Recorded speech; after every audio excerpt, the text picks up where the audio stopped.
Tislelizumab.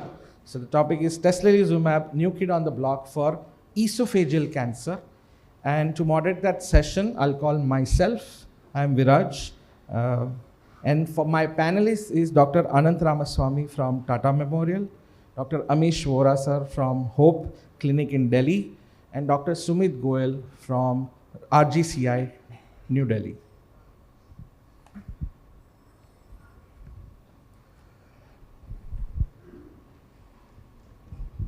So just you three and me, we're just going to have conversation. The slides are only for the reference. We want to bring out the practice of immunotherapy in esophageal or upper GI malignancies to the audience.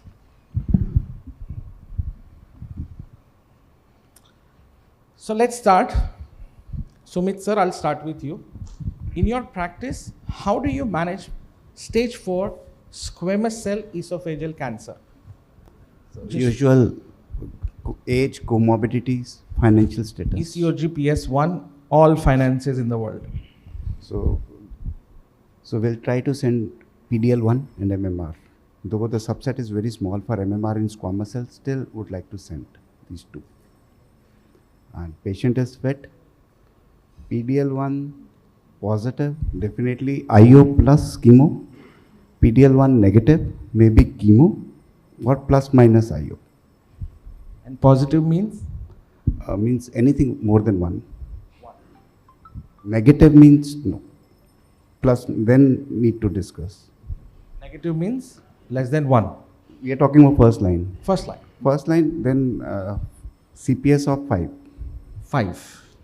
Anand, what do you practice at Tata Memorial? So we see there's this artificial division in our hospital where we see far less of squamous esophagus, right? But I largely agree with him, except that I think you can add immuno to your chemo backbone largely irrespective. That's the understanding I have, and that's what I use as well. So chemo plus IO for if all. feasible, yes. Yeah, feasibility is there. Financial feasibility you asked? Yes. Yeah, so chemo plus IO for all advanced squamous cell esophageal cancers. Do the PDL1, but that's more to help you. That's what I wanted to bring out. Do the it, PDL1, but give it for all. Because that's the approved or used indication. So you can do that, but it will give you an idea of probably how well they are going to do or not going to do. Amish sir, what immunotherapy you use in practice until now? In esophageal squamous, nivolumab. Nivolumab has a good data. The only thing, like just addition to what these two said, and I think in Tislelizumab also we'll discuss, is that PDL1 CPS less than 1, although approval is there, very, very doubtful. That is a place I don't give. Although approval is there, the graph sees some separation, ITT where you see, but PDL1 1 at least I need for starting IO. I don't give IO otherwise. So nivolumab is your go-to for squamous esophagus? If PDL1 is higher, say 10, 20, then Pembro is better because it syncs with your chemotherapy. But otherwise, Nivo plus either Nivo or Pembro, wherever the PAP gets approved, you use there. So Anand, 20 CPS, do you have any preference for IO? So I just we give it 3 weekly, and then Pembro just makes sense that way. 3 weekly Pembro makes sense. Yeah. Sumit sir? Same, either Pembro or Nivo, no definite choice, but little more towards Nivo. So currently as we speak, we have 2 IOs in contention for squamous. Tori, you were going to say that? I was just going to say that. You have a third you started one. using it? Yeah. So we have 3 contentions right now. Yeah. No, that I will bring up. That's his job. So currently we agree that all 3 for 2 for you. Okay. So what I will do is quickly in couple of minutes show you the Tivembra or Tislelizumab data for first line squamous cell esophageal cancer. So this was rational 306. Same study design like all studies with Nivo and Pembro. Good PS, unresectable or metastatic squamous cell. Tesli plus choice of chemo, the partner of chemo, could be 5FU platinum or a taxane platinum. So the investigator decides which partner to use compared to chemo alone, and a large study, 650 patients. And there was also a pre-specified endpoint with TAP score, which is also a kind of a CPS score, where instead of counting cells, you just see the area. But there is a good concordance with CPS and TAP, so we'll just leave that aside. But TAP score was a pre-specified differentiating point. And what was shown was that overall survival was very much improved, 17 months versus 10.6 months, almost difference of more than half a year, with good hazard ratio of 0.66 in first line. So OS was the primary endpoint. You see the nice separation of curve from starting. There is no crossing of the curves. And the secondary endpoints are also very well maintained. Even if you see PFS, there is no crossing of the curve, which gives us the confidence that there is no patient we are harming with IO. And if you see response rates, 2 out of 3 patients has a tumor shrinkage more than 20% or 30%, what we call the PR. So, and the disease stable rate is almost 4 out of 5, right? So nowadays, if we have squamous esophageal cancer, 4 out of 5 patients will do very well, and 2 out of 3 patients will have actual tumor shrinkage, and they'll come with improvement in dysphagia and everything. Now, the pre-specified endpoint also wanted to study TAP more than 10 versus TAP less than 10. TAP more than 10, the curve is on the top, and the TAP less than 10, curve is on the down. And the hazard ratio, I don't know if you can see, is 0.77, unity crossing 1.01, just touching the unity in TAP less than 10. Okay, so this is the data we have. Although good separation, but statistically not significant for TAP less than 10. I brought this data out to show that, let's not confuse the audience. Pehle TPS tha, then we had CPS, now we had TAP. But in all practical purposes, CPS and TAP correlate with more than 90% of the cases. So you still order CPS with your lab. Don't start hitting your pathologist that now please do TAP because we want to use Tislelizumab. CPS is fine, and even NCCN endorses CPS rather than TAP. So with this, and a final comparison of what we've been using so far is Nivo, Pembro, Tori, were the 3 main contentions, and now we have the 4th one, Tesli.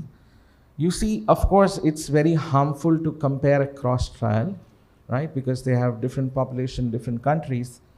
But with this, I wanted to know from the panel, especially when the NCCN has endorsed Tesli and not Tori yet. So it's Nivo, Pembro, Tesli for NCCN, not Tori yet.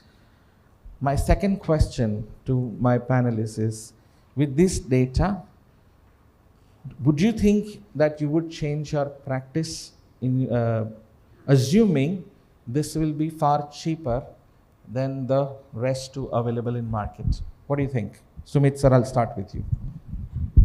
As you said, the data is good, convincing, no harm as you said. So definitely in our country, in our patients, I will definitely think about it. I will change my, yes.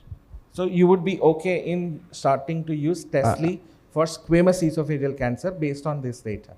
Yes. Assuming it is cheaper than the current available? Yes, assuming it is cheaper, I will be using it. Now that sooner or later you will get generic Nivo. Right. Because We cheaper than everything else. we don't know that. It will, for sure. From lot of internal sources. It will definitely be less than. The internal source that I have, the annual cost would not be cheaper by much. No, it will be at least 40 to 45% less than what it is actually costing right now. Okay. So right now, What my point is, the China-based IO probably will not have much leverage in our country the moment we have a generic IO of our own. I agree That's with the you. whole point. So the two Thank Asian immunotherapies that we have today, Tori is 6 lakhs a year, and this one is 6.5 lakhs a year. Now, assuming we get Nivo at 5, then let me put a question to Anand. So 5 for generic Nivo and 6 and 6.5 for Asian version of these are two immunotherapy. separate questions, very clearly. All of us. No. So let's not label Yeah. that. So that's why I was cautious enough So in saying there are two separate questions here. All the drugs have similar benefits. right. There's there for everyone to see. We've used Nivo and Pembro for donkey's years now. So obviously we are more comfortable using that. But if you have 10 people and 2 or 3 are using one of these drugs, which clearly works with similar costs, I think that's just a good place for us and patients to be in terms of good options. It's not competitive, it's together. I don't think we need to separate it otherwise. Amish sir, what are your thoughts on this? So next ESCO GI, Dr. Viraj Lavingia will present 20 patients data, and if it shows, I will start using it. But without that. apart, I think this is one more Me Too drug.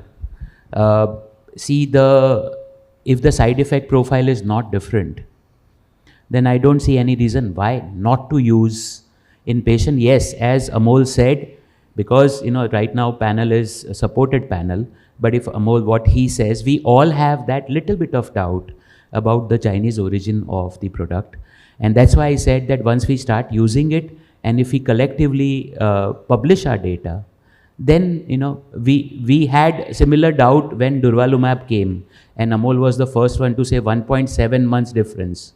And then we had Indian publication, Vamshi also presented, you also. So now we are comfortable using that. So I think it evolves over the period of time. The data is good. In fact, numerically, this is the highest MOS reported. Right. My only disappointment in esophagus, not with Tislelizumab, is duration of response with any of the IO is not great like many other tumor subtypes. But that has got something to do with So the tail esophagus. is not great. Yes, yes. Okay. All right. So now let's move to the second line setting, which is very common in our country, that patients often take first line chemotherapy somewhere else. They face progression. At this time, Sumit sir, what's your practice? Patient has taken first line, either Folfox, Capox or Carbotaxol. After 6 to 8 months has come to you with progression. So patient has not received IO in the first line. That's right. Chemotherapy Which alone. is a very common scenario. Yeah, this is the very common Most common scenario. Most common scenario for us. So patient, as per NCCN, we can prescribe IO irrespective of the PDL1 status. Irrespective. But the benefit was there if it was PDL1 positive. That's right. And any choice? What do you do in practice? So we were using Nivo. Nivo. Anand, what about you? Yep. I agree with that. If you've not used in first line, definitely use it in second line. And we tend to use more Nivo, right? In Yeah. second line, we often I mean, less use I think Keytruda. second line treatment is more philosophy. You give what you can. So all these drugs have limited but some efficacy. So Amish sir, this is the second line chart we have today. The 3 approved drugs by NCCN. What do you use in practice? Again, Nivo, or do you want to try your hand somewhere else? Amongst Tough all the questions. IO trials, esophagus and nivolumab attracts me the most. Excellent. So I was using IO in esophagus since 2018, nivolumab, when the phase 2 came. So you're right, like Dr. Anand said, we've been using Nivo since so long that it automatically comes on your prescription. So in second line, now we have another option, again Nivo, Pembro and Tislelizumab. And lastly, for adenocarcinoma, which is again, many people have contradictory opinions, especially I'm not too sold on this unless it's an MSI high. But again, this is a copy version of Checkmate 649 and the Keynote 590, where you have GJ or gastric cancer. chemotherapy plus Tesli versus chemotherapy alone. And again, the primary endpoint was CPS more than 5, overall survival. That was the primary endpoint. Now, again, the separation is just there. If I were to put the other two curves, they would be by and large same, the drugs that are available. However, if you see the bottom table, for PDL1 more than 5, again the same phenomenon what been seeing with the other two IOs is that the separation is little bit more. And again, this is a comparison of the current numbers that we have. So Sumit sir, what is your practice for adenocarcinoma, GJ or gastric cancer first line setting? First line therapy, definitely MMR status, PDL1 Assuming status. MSI is low. Proficient. Proficient. Then PDL1 I'll check. If it is more than 5, I will be tempted to use IO along with the chemotherapy. Which IO? Nivolumab. Nivolumab. CPS 20, Anand? So, affordable patients, CPS is a poor marker, doesn't count. The guidelines say that you can use, so you will use, and that's what I do. I would be happier using it beyond 5.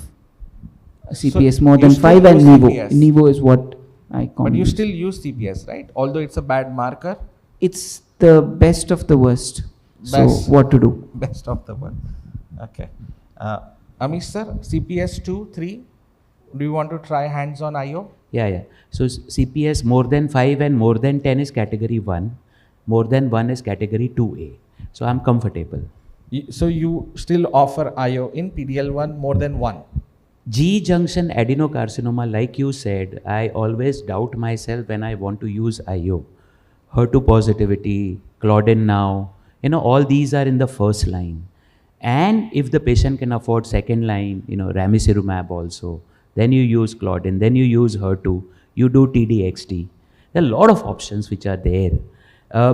It's not very great. Any of the IO in adeno is not very great unless until you have HER2 positive also and you add trastuzumab also. So that's my second question. So that if now we know that these drugs are at least 30% cheaper, and like Amol sir said, Nivo is still not available in market, the generic Nivo. Would you be tempted to use this IO with HER2 and chemo? Since it is at least 30% cheaper. In non-affording patients, I will document. No, affording patients. Affording patients, no, not right You now. still want to go by the book? Yes. Keynote 811. Yes. Okay. If affording patients, Yeah, affording I cross the T and dot the I in my practice. Okay. Sumit sir? Affording patient, still Keynote 811 is the way to go. Yes. Anand? I think that's fair. That's fair. And not so affording. I don't know, 6 lakhs versus 10 lakhs. How can you decide affording or not affording? Yeah. Huh? So It's very that difficult. the patient is A going to person tell can you, afford right? 6, can afford 10. No, that the patient is going to tell you and come to you with that problem. So then you take that call, So in that setting, are we okay in interchanging IO? That's my question. so I am actually comfortable doing it because the mechanisms to me sound the same, Excellent. right? So So that's the message that no, you a lot can- of people don't agree with that. No, that's a message from the Yeah, so- moderator. That If I'm sitting in Tata Memorial Hospital, I don't mind changing one IO to another. because nobody's gonna come after you. Okay, so with that, thank you very much for excellent discussion. Does the house have any question on Tesla? Vikas, do you have any question? No Tislelizumab? Yes, Tislelizumab. He said this means no. No, so I wanted to ask a question since you are a master of Tislelizumab. Not yet. Not yet, but you will be. In this rational studies, do we have the data what was used in the second line and third line? Because if you see the control arm in an OS, Correct. it is doing well. So One would- third of the patients at the end of 2 years are also still alive. Right. 24%, yeah, Right. 30%, something like So that. since 75% of the trial was done in Asia, many of them got subsequent IOs. While, if you see in the Western world, very less number of patients in Checkmate 649 and Keynote 590 end up getting subsequent IOs in the control arm, and hence you see the OS dropping. So it's also that the Southeast Asian trials have close to 70 to 80% second line per se, not just IO. Unlike our country or the US where it's only 40 to 50, Correct. it's almost a 30% jump per se. But do we have the data on No, the zolbetuximab also? It's there in appendix. Yeah, it's there in the appendix. It's there in very the high. appendix. It's there in the appendix, yeah, but not in the main paper. Yeah. So I have Okay. a question to you, Dr. Viraj. Basically, it's more of a query. So, what is the chemotherapy backbone? Folfox, or it is 5-FU of day 1 to day 5 with oxali 3 weekly? In squamous? Yeah, with Tisli No, in squamous or adeno? in adeno. In adeno, it's Capox. No, Folfox. But Tisli is 3 weekly. No, it's Capox or Capsis. In the adeno also? In the adeno. In Tesley study. So they didn't do Folfox. No, 5-FU cisplatin.